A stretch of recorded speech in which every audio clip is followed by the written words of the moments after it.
Green pen से हमने current दिखाया है, ये करंट है। तो ये जो टॉप पॉइंट है यहाँ पर, ये जो टॉप पॉइंट है, इस पॉइंट पर जो करंट है वो जा रहा है बोर्ड के अंदर की तरफ, और नीचे वाला पॉइंट है वहाँ से बोर्ड से बाहर। तो जो करंट एलिमेंट ले रहे हैं वो हम टॉप पॉइंट पे ले रहे हैं। तो जो टॉप पॉइंट है इससे करंट एलिमेंट यानी कि जो करंट है आईडीएल उसकी डायरेक्शन में बोर्ड के अंदर।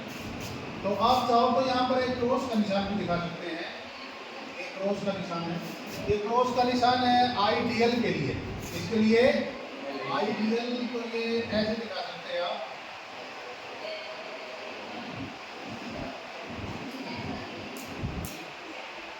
इस तरह से बोर्ड के अंदर जा रहा है।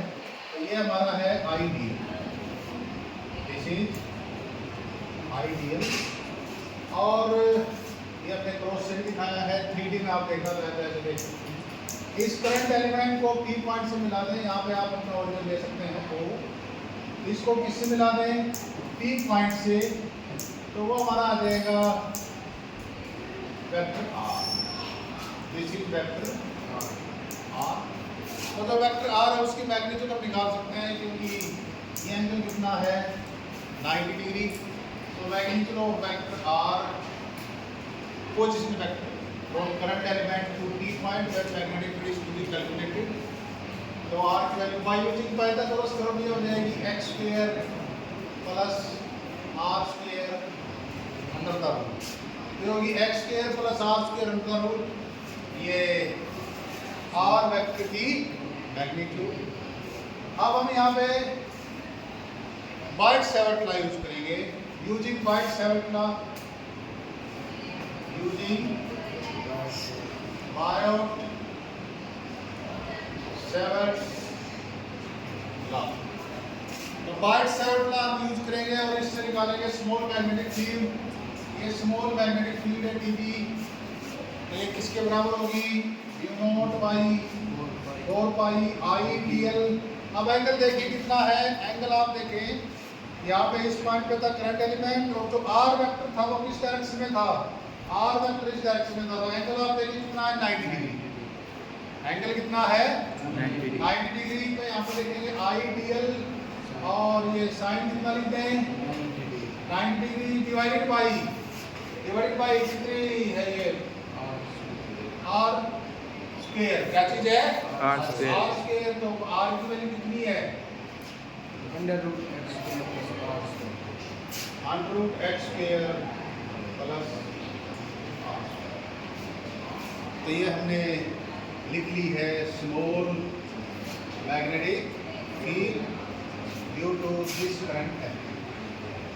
अब ध्यान देने वाली बात है कि ये जो मैग्नेटिक फील्ड है पी पॉइंट पर किस डायरेक्शन में होगी, ये मैग्नेटिक फील्ड पी पॉइंट पर किस डायरेक्शन में होगी। तो इस मैग्नेटिक फील्ड डायरेक्शन देखते हैं पी पॉइंट पर। तो डायरेक्शन देखने के लिए डीएल क्रॉस आर, डीएल इस तरफ है और आर इस तरफ है, ऐसे इस तरह से। नीड वन स्टूडेंट प्रवीण कमेर, ये प्रवीण भाई, this is our ring, hold it, this is DL and this is R. So DL cross R, DL cross R, DL cross R. Using right hand thumb rule, DL cross R is in this direction, perpendicular to DL, perpendicular to R, and that's shown by right hand thumb rule. So this magnetic field, this small magnetic field which having this magnitude, this will act in this direction. This is dB1. Suppose dB1, इस magnetic field को मान लेते हैं dB। ऐसे ही मान लो एक current element हम इधर लेते हैं, तो जो इधर करंट एलिमेंट लेते हैं तो उसमें का डायरेक्शन, करंट का डायरेक्शन आपका बोर्ड से बाहर, और उसमें करंट इस तरफ है, उसमें करंट इस तरफ है, ऐसे आ रहा है, और आर वेक्टर ऐसे होगा। तो हम ऐसे बना लेते हैं, दूसरा पेन ले लेते हैं,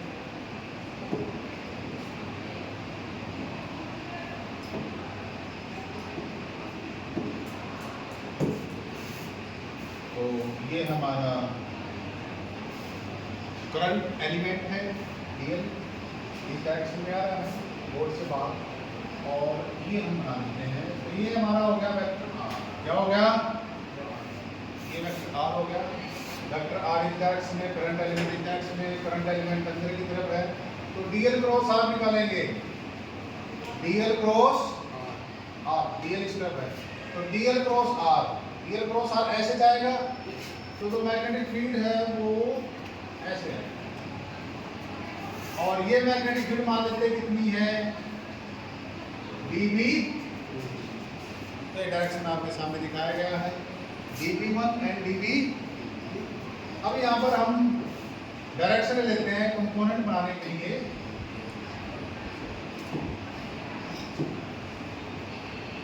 ये डायरेक्शन और दूसरा,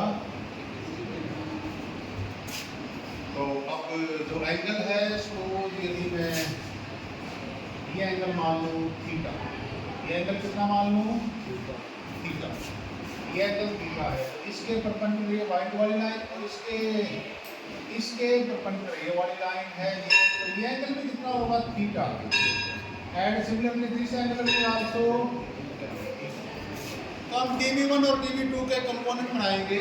तो dB1 का एक कंपोनेंट इधर बनेगा, इधर कितना बनेगा dB1 cos थीटा, और इधर कितना बन जाएगा dB1 sin। ऐसे dB2 के कंपोनेंट बनाएंगे, इधर कितना बनेगा, ये हो जाएगा dB2 sin थीटा, और इधर कितना हो जाएगा dB2 cos थीटा। तो आप देख सकते हैं dB1 cos थीटा और dB2 cos थीटा, ये दोनों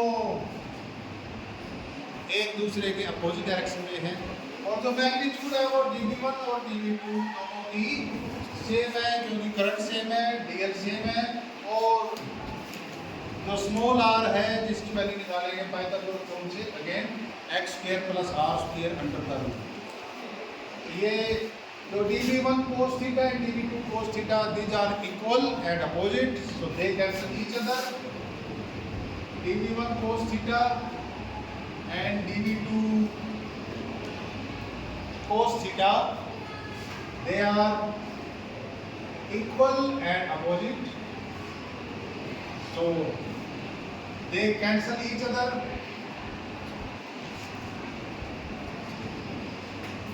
So they cancel each other, and the total magnetic field is given by dB1 sin theta and dB1 sin theta। तो ये दोनों सेम डायरेक्शन में है, ये दोनों किसमें है, सेम डायरेक्शन में। तो सेम डायरेक्शन में दोनों जुड़ जाएंगी, तो रिजल्टेंट मैग्नेटिक फील्ड है वो सेंटर की तरफ होगी। किस तरफ होगी, सेंटर। तो जो रिजल्टेंट मैग्नेटिक फील्ड है उसको यदि हम लिखें तो वो कितनी आ जाएगी, dB मान लेते हैं, दूसरा पहले लेते हैं,